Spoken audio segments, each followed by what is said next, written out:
जब आप प्रैक्टिसेस करेंगे, ज़ेनोगा पढ़ेंगे, कॉन्टम्पलेट करेंगे, 3 स्टेप करेंगे रोज़, तो धीरे धीरे आपके ब्रेन का सीक्वेंस चेंज होगा। शुरू में कुछ होगा, कुछ महीने बाद कुछ होगा, कुछ साल बाद कुछ होगा और लास्ट में कुछ और होगा। तो ये मेंटल सीक्वेंस 4 टाइप के होते हैं। सबसे पहला स्टेज वो है जो अभी आपका है। आपका माइंड रिएक्ट करता है उन सभी चीज़ों को जो उसको दिखती है।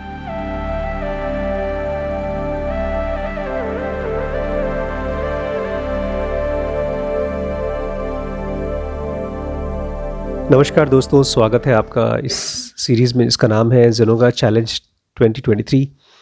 आज के वीडियो में हम लोग मेडिटेशन नहीं, मेडिटेटिव एटीट्यूड या मेडिटेटिवनेस के बारे में समझेंगे। अगर आपकी लड़ाई किसी से हुई है, आप कभी किसी चीज़ से डिस्टर्ब्ड हुए हैं, आप कभी बहुत ज़्यादा एक्साइटेड हुए हैं, किसी भी चीज़ ने आपको बहुत डिस्ट्रैक्ट किया है, तो ये आपके ब्रेन का नॉर्मल नेचर है। ज़ेनोगा एक स्पिरिचुअल साइंस है जो आपके ब्रेन को कंसंट्रेट करने में मदद करता है विथ अ स्पेसिफिक पर्पस, ताकि आप अपने हायर सेंटर्स ब्रेन के इवॉल्व कर सकें, डेवलप कर सकें। सेक्शन 2, 3 और 4 को जब आप ये करेंगे तो एक सीक्वेंस फॉलो करता है। अभी हम लोग पढ़ रहे हैं 5 गॉस्पेल्स। गॉस्पेल्स बहुत मुश्किल लगेंगे अगर आप एक एक सेंटेंस को एज अ करेक्टिव मेथड नहीं पढ़ते हैं। करेक्टिव मेथड समझते हैं? जैसे किसी ईश्वर के मुंह से कोई शब्द निकला हो, आपको कोई सपना दिखाई दिया हो और उस सपने को आप डिकोड करने की कोशिश कर रहे हैं, उसको बोलते हैं गॉस्पेल। ईश्वर के मुंह से निकला हुआ एक शब्द जिसके अंदर में खजाना है। एक एक सूत्र जो हम लोग पढ़ रहे हैं ना, अगर आप उसको कॉन्टेम्पलेट करें, उसको लेकर अपने पास रखें और उसको स्टडी करने की कोशिश करें, मतलब उसको लेकर के उसका मीनिंग को डिकोड करने की कोशिश करें, तो आप धीरे धीरे कॉन्टेम्पलेटिव स्टेट में चले जाएंगे। आपका ब्रेन मेडिटेटिव होता जाएगा। प्रत्याहार को ही बोलते हैं नो मैन्स लैंड, जहाँ पर आपको खुद चलना होगा। आप जब परेशान होती हैं, आप कभी एग्ज़ाम से डरते हैं, तो वो आपके ब्रेन में जो एफर्ट लाना है उसमें से निकलने के लिए वो आपको खुद डालना होगा। ये प्रत्याहार का स्टेज है, क्योंकि आप स्पिरिचुअल रास्ते पे चल गई हैं। ये नो मैन्स लैंड है, इसमें कोई और आपकी मदद नहीं कर सकता है। इसलिए कभी भी ये मत कहिएगा कि इसकी वजह से मुझे परेशानी हो रही है। हमारे ब्रेन में जो सेंटर्स हैं IESM, ये इम्बैलेंस्ड है। इम्बैलेंस मतलब ज़रा सी कोई बात, ज़रा सी कोई घटना हमको डिस्टर्ब कर देती है। और ज़ेनोगा तो हमको ऐसे प्रिपेयर करना चाहती है कि कोई बहुत बड़ी घटना भी हो तब भी हम काम रह सकें। तो अभी आप अगर ज़रा सा डिस्टर्ब्ड हो रहे हैं, इसका मतलब आपको पता चलना चाहिए कि हाँ, मेरा ब्रेन का सेंटर्स इम्बैलेंस में है। ये मत कहिए कि इस आदमी ने मुझे बदतमीजी से बात की इसलिए मैं इम्बैलेंस में हूँ।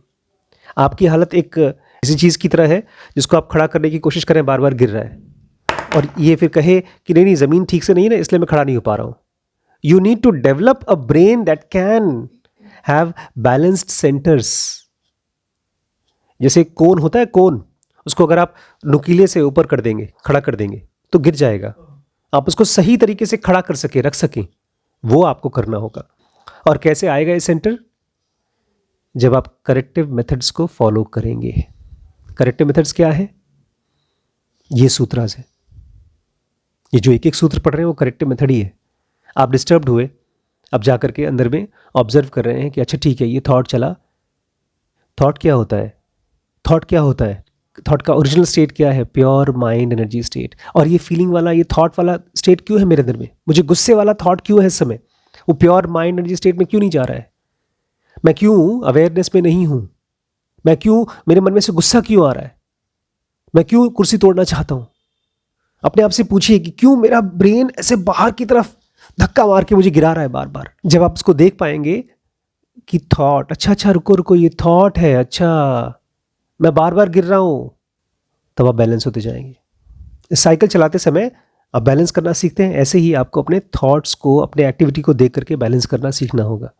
ये करेक्टिव मेथड से ही होगा। करेक्टिव मेथड, ये जो पुराने ज़माने में मंत्रों का जप होता था, इट वॉज नॉट एक्चुअली मंत्र जप, it was contemplation of thoughts, of states of brain, states of mind. एक चीज़ समझिए, ये सब चीज़ें जो करेंगे आप आगे क्या होता है उसकी वजह से? आपके जो सेंस ऑर्गन्स हैं, आपकी आंखें, आपके कान, आपका ब्रेन, ये सब पूरी तरह से री एजुकेट हो जाता है। एक एजुकेशन तो वो होता है जो हम इसको अनकॉन्शियसली कराते हैं।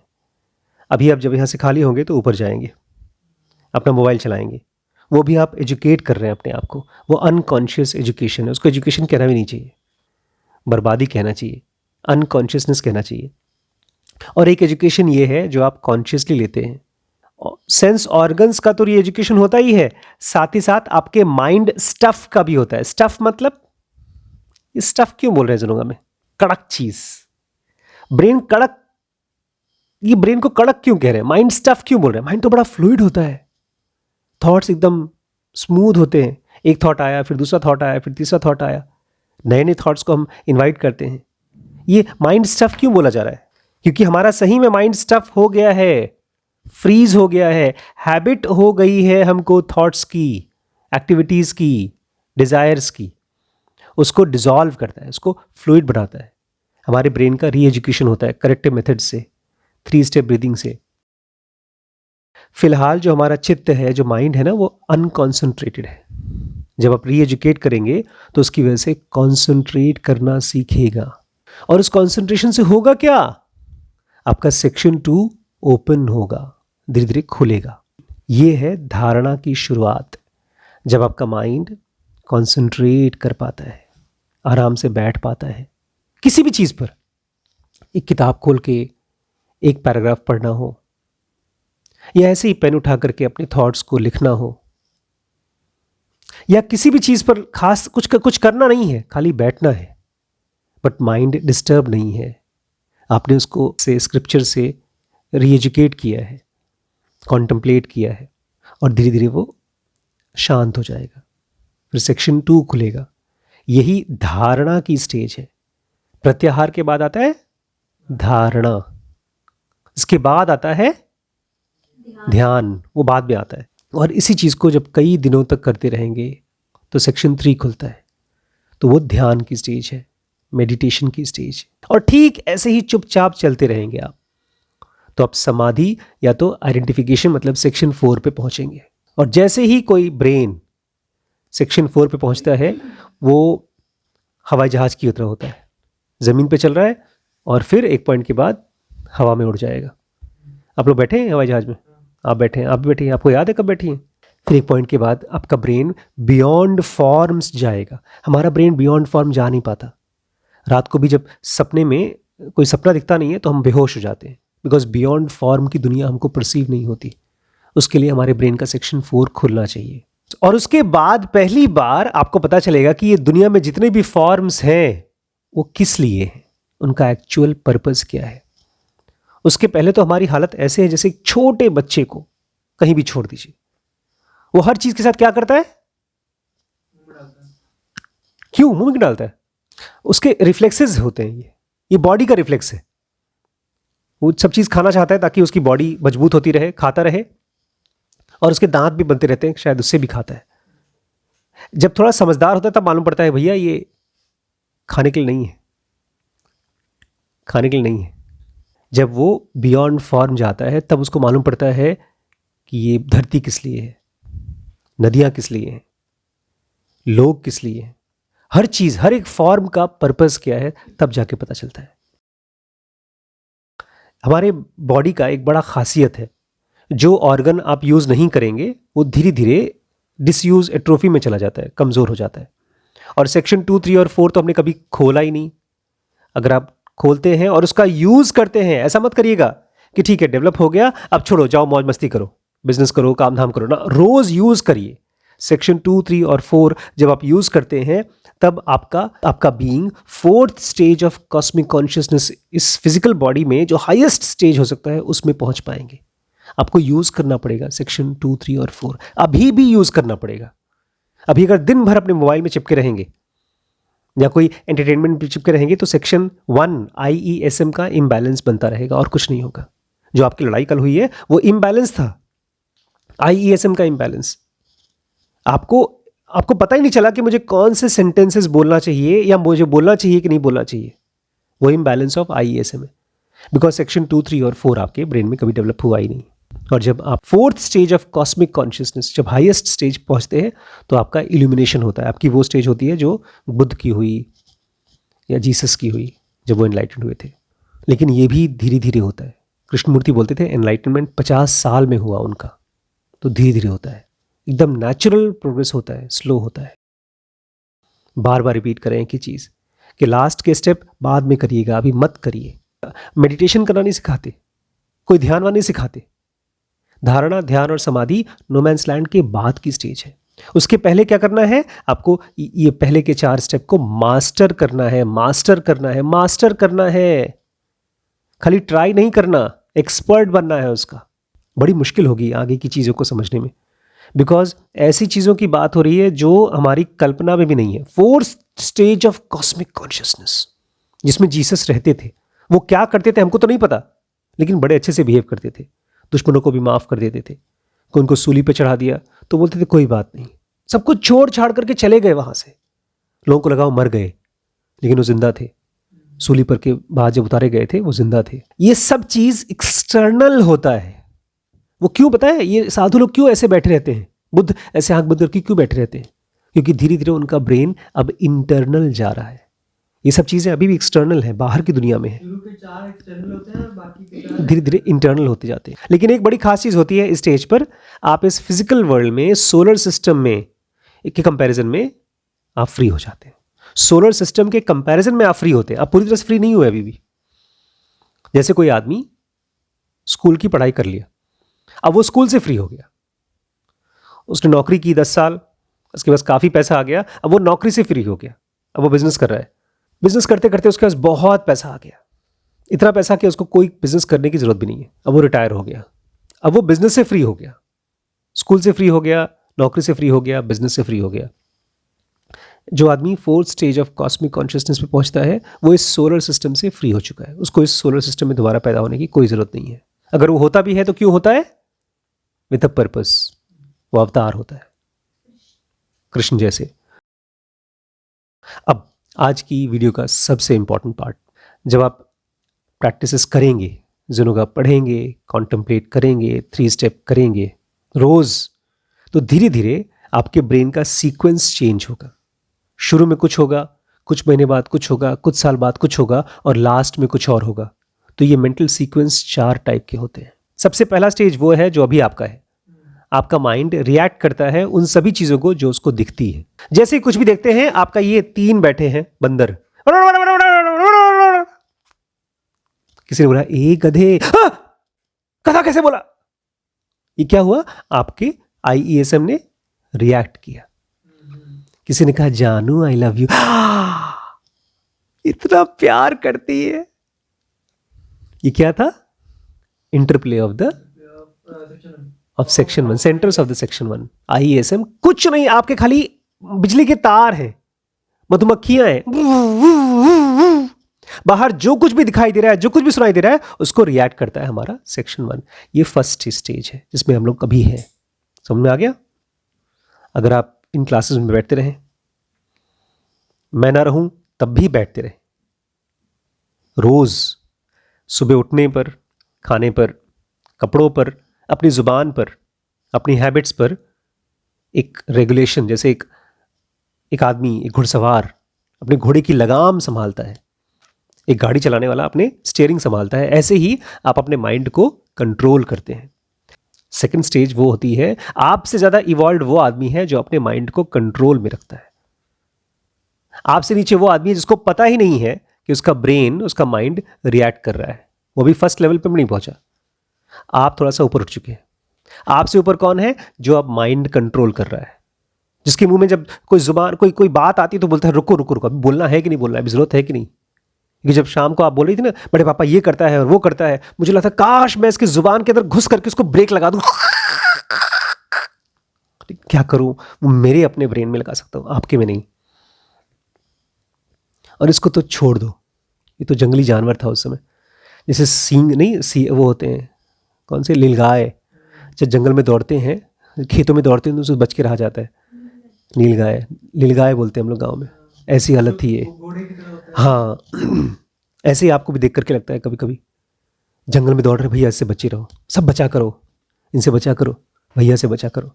ये लोअर लेवल पे आ जाते हैं। No mind control, no reaction, जो कुछ भी आ रहा है धूम ढूं ढूं सीन चलाते रहते हैं। लेकिन बेटर ये रहेगा कि आप जो कुछ भी करें उसके साथ देखें कि क्या ये करने लायक है कि ब्रेक लगाने लायक है। धीरे धीरे आपको, आज मेरा दिन भर ब्रेक लगा लेने वाला था, पता नहीं आप लोगों की दुर्घटना की वजह से हुआ, ये मेरा अपना इंटरनल स्टेट है, ये मेरा काम को रिलेटेड है, कुछ बात ही करने का मन नहीं कर रहा था मुझे। तो वो था स्टेज ऑफ माइंड कंट्रोल। इसको सुनूंगा मैं डिसइंफेक्शन चेंबर भी बोलते हैं। जिस समय आप कंट्रोल कर रहे होते हैं, आप अपने ब्रेन के चारों तरफ, बॉडी के चारों तरफ एक डिसइंफेक्शन चेंबर बना रहे हैं ताकि बाहर की चीजें आपको डिस्टर्ब ना कर सके। द मोमेंट ऑफ, कौन सा moment? Moment of mind control या तो डिसइंफेक्शन चेंबर। और इस डिसइंफेक्शन चेंबर में आप डालते क्या है 24 घंटे? Corrective methods. The self unfolds it's full essence.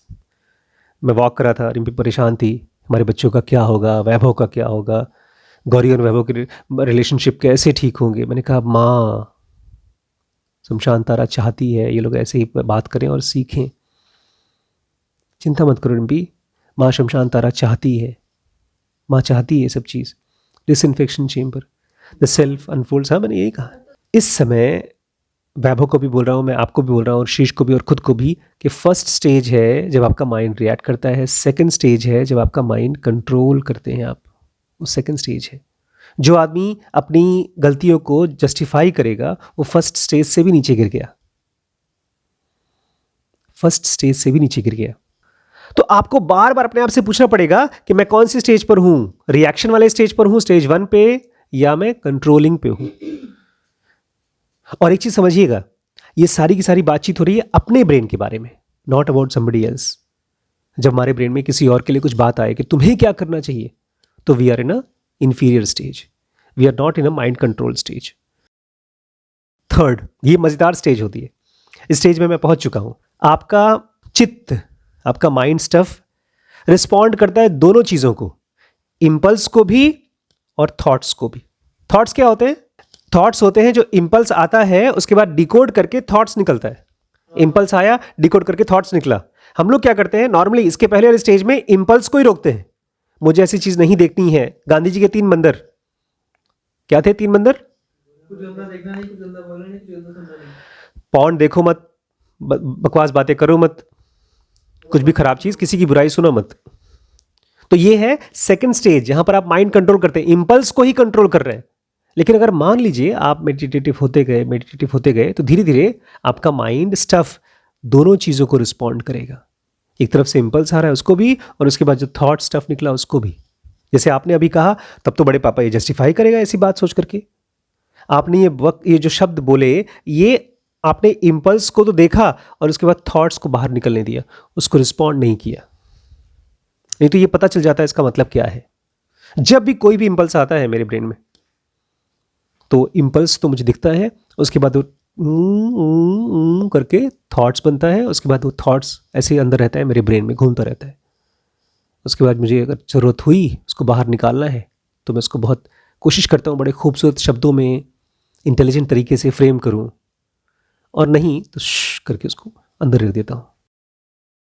Last stage, finally, इसकी भी ज़रूरत नहीं होती, क्योंकि अब आपके डिसिप्लिन की वजह से, आपकी साधना की वजह से आपका सेक्शन 2 बन गया है। अब वो इंपल्स को पकड़ना, उनको रिस्पॉन्ड करना, थॉट्स को रिस्पॉन्ड करना, ये सब पुराने टेक्नोलॉजी थी, खत्म।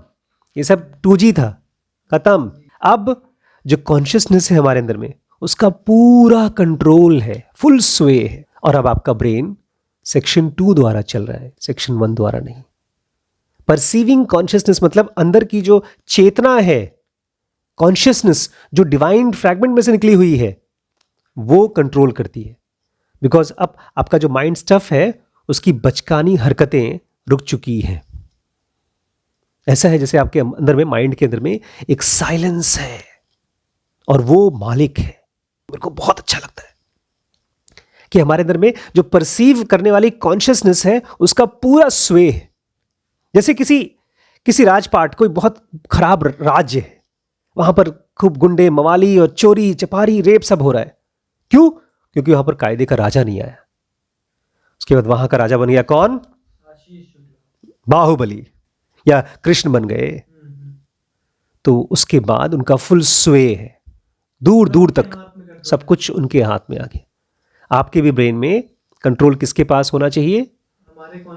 परसीविंग कॉन्शियसनेस, परसीव करने वाली चाहिए। ऐसा नहीं कि वो परसीव ना करे, महसूस करने वाली। परसीव आंख, नाक, कान, जो कुछ भी आंख से तो देखते हैं, कान से सुनते हैं, लेकिन परसीव हम चारों के लिए, पांचों के लिए बोल सकते हैं। स्किन परसीव कर रही है, आंख परसीव कर रही है, कान परसीव कर रहा है।